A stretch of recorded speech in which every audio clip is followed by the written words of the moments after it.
I made a video on Avatar Season 1 before, but it doesn't fit my standards anymore. I've come up with a better and leaner method for doing retrospectives, and that's what I'll do for Avatar. Hopefully this time, I'll be motivated to do all the seasons. On screen will be my character grading chart. I'll start with backstories. Aang's backstory explains why he doesn't want to be the Avatar, because when he was chosen, he started getting treated differently and he didn't like that. Then there's obviously the crushing expectation of saving the world. Katara has a backstory, but it isn't relevant to her character yet. Sokka's backstory of losing his father explains why he takes up the leader role. His sense of responsibility turns into caution, which is his main trait. Zuko's backstory is phenomenal. He actually started as a nice kid due to his bond with his nice mother. This is shown when he stands against his father's plan to sacrifice men, but the Agni Kai and Scar shift the direction of his character. Being exiled and only allowed back if he captures the Avatar explains Zuko's goal and his fiery, obsessive personality. Iroh's backstory is decent. He was a great general for the Fire Nation, but after his son died, he gained empathy and abandoned his violent ways. That explains why he's so peaceful and empathetic in the present. So most of the main characters have good backstories that impact their character. Next, personality. Most of the time, the characters have consistent personalities. Aang is childish and optimistic, Katara is kind but also hot-headed, Sokka is pessimistic and cautious, Zuko is hot-headed and angry, Iroh is calm and lazy.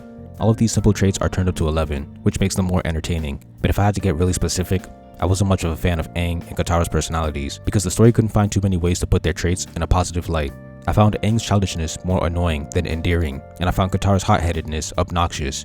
There are times where Aang's optimism and Katara's kindness look really good, but they were overshadowed by the negative moments.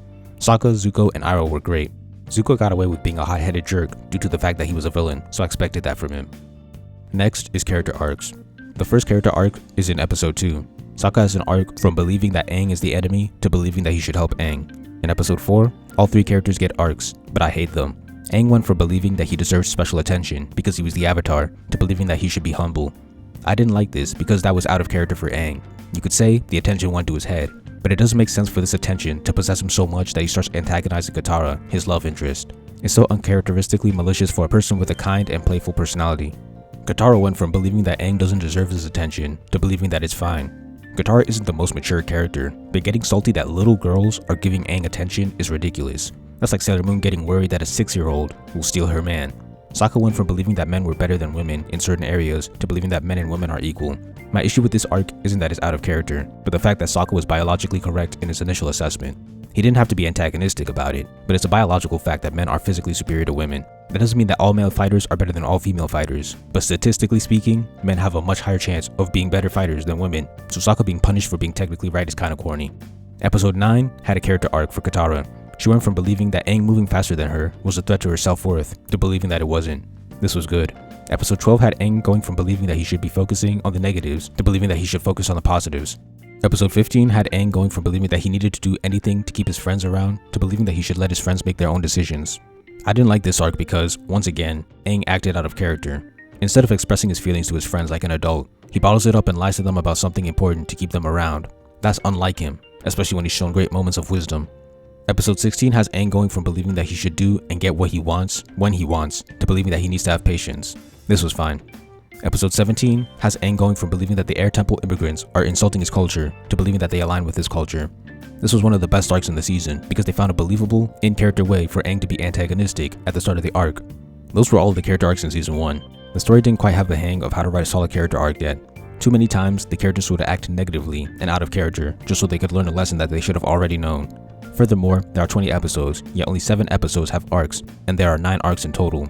Peak performance would look like 1 arc per episode minimum, but this is season 1 so I can cut it some slack. Last is values. Characters obviously have values, but I want to examine the moments where their values are tested in interesting ways. In episode 1, when Aang is asked if he knows the Avatar, he says he doesn't. This shows that he values the freedom and lack of burden that comes with not being the Avatar, and it's explained by his backstory. In episode 2, Katara is given a 2-choice test. She could choose her family or choose the chance to learn bending. She chose the latter, showing that she valued learning bending over her family. Aang's decision to give himself up showed that he valued the safety of others more than his life. In episode 3, Zuko's decision to not burn Zhao shows that he values not being ruthless like his father. In episode 4, Aang deciding to fix his mistake instead of just leaving the island like he was told showed that he valued saving people and doing the right thing.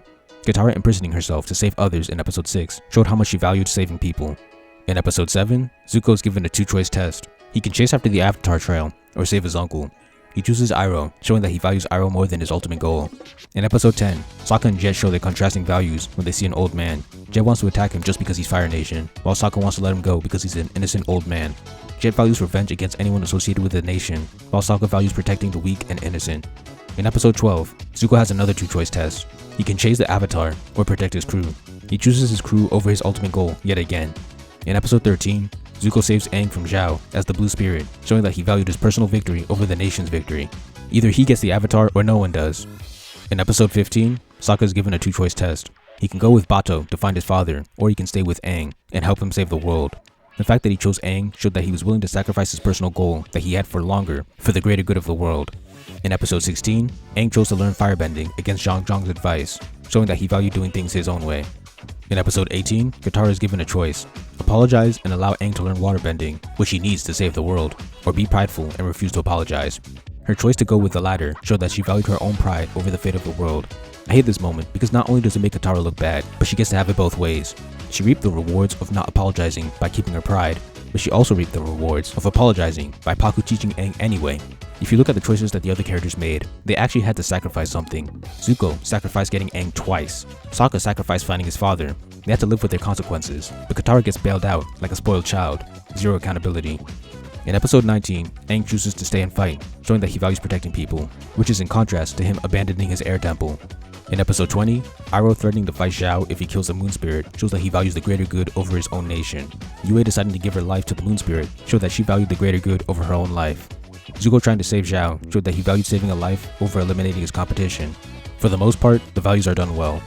Value tests are one of my favorite areas of character development because it really shows what the characters value at their core by forcing them to sacrifice something else. When well done, these end up as the most charismatic and admirable moments of the characters. Sokka sacrificing meeting his father and Zuko sacrificing his Avatar goal twice are phenomenal moments for the two. In conclusion, Avatar Season 1 had great backstories, solid personalities, it struggled a little with character arcs, and it had amazing value tests. The character pillar is probably Avatar's strongest pillar of story.